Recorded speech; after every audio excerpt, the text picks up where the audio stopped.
Good morning, everyone, and welcome to the PivotBoss pre-market video for Tuesday, January 17th, 2023. I am Frank Ochoa, aka PivotBoss. Happy Tuesday, everyone. Great to be back after the MLK holiday. As of right now, the market here, ES in a daily time frame right now, trading within a very narrow range, 31.5 points right now of range, 46% of average heading into the RTH Open. You can see right now the very short-term trend has been bullish and price closing beyond the previous month's midpoint. The higher time frame trend, however, remains very, very bearish. So again, is this a moment here where we're actually going to see price break higher and go challenge the previous month's high price and the previous quarter's high? That'd be just shy of the 4,200 level. Or do we begin to see some sort of failure here that leads to another rotation back down sooner than later? At the moment, we are kind of trading at the apex of this larger triangular pattern here. We could continue to trade back and forth here before we see that next move as well. So at the moment, short-term strength overall to the upside.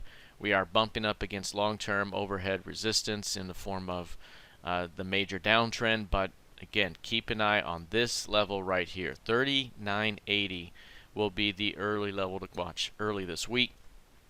The price can continue to hold that level. Any pullback into that level or even a drop into that zone could lead to a buying opportunity as this thing continues toward 40.85, the FOMC key level from December, and perhaps even a shot at the previous high of the month and quarter at about 41.75. So that's the expectation if it can continue to hold this zone. A failure to hold this level could open up a return back toward the previous month's low. So right now, that's going to be the early level to watch. From a market structure level perspective, 39.20 big time level, that's the midpoint of the key range. Holding above that level still opens up a continuation higher toward the top end of that key range. So right now, everything's still pointing to the upside until proven otherwise, but keeping an eye on the previous month's midpoint. Taking a look here at the NQ, you'll notice the NQ remains a bit bullish as well in the short term. You had the NFP Friday here, outside day up, and then we've seen strength ever since. This one also challenging the previous month's midpoint right here and holding above it at the moment.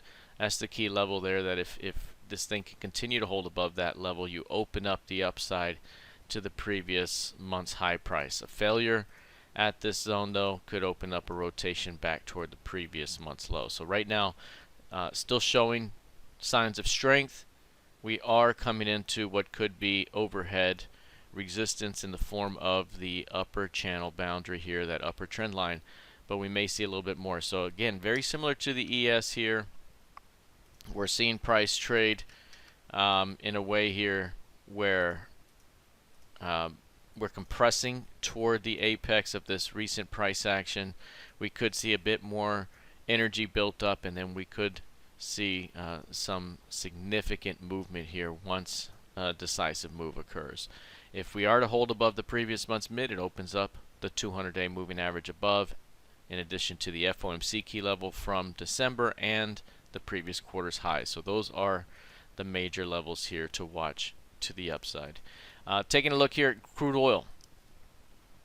Right now, crude oil showing signs of strength after it pushed back above the previous month's midpoint.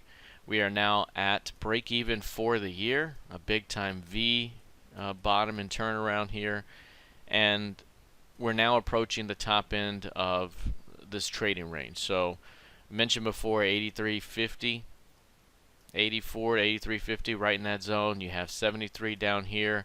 Up here you have that 93 level. Those are the big levels right now.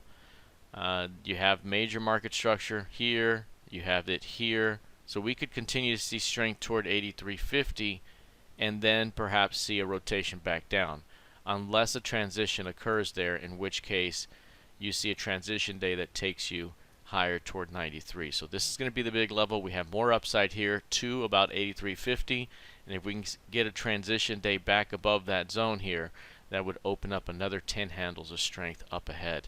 Like the ES and the NQ, this one also remains in a very bearish downtrend. Right here, it's been trending downward ever since the beginning of June there of last year.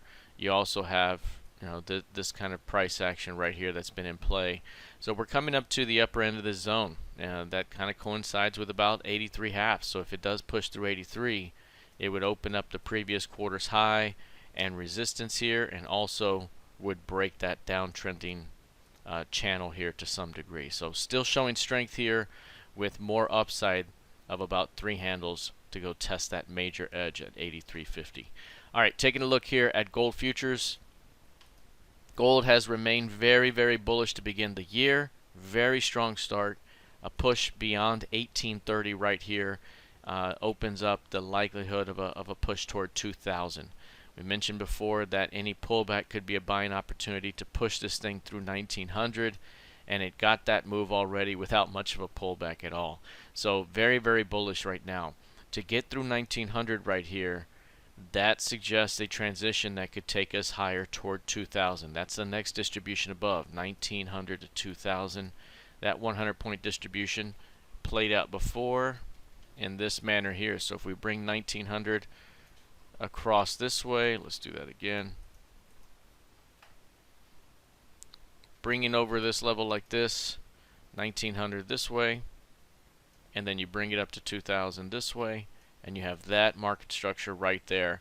We have now transitioned back above 1900, which could suggest more strength toward 2000 as it trades in this range for a while. So 1900 is a key level here. Any pullback to that zone could be an opportunity to defend for a continuation toward 2000. A failure to hold 1900 would mean that a push into this market structure may have failed, and in which case we drop back toward 18. So is it 19 to 2000? Is it 18? Is it 19 to 18? Which way are we going? Right now the flow continues to push to the upside. And we're going to end here with Bitcoin. Bitcoin up about 9.5% right now. Ethereum up almost 11%. This has been a big time move here to begin the year.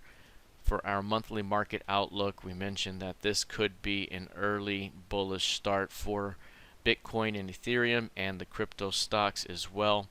But it could be short-lived. But I wanted to discuss the market structure here really quickly with regards to Bitcoin. You see 18 is a very important market structure level. Down below that we had 15 here that came into play, and the top end of the zone here we have kind of 21, and then up here at about 25, 24, 25.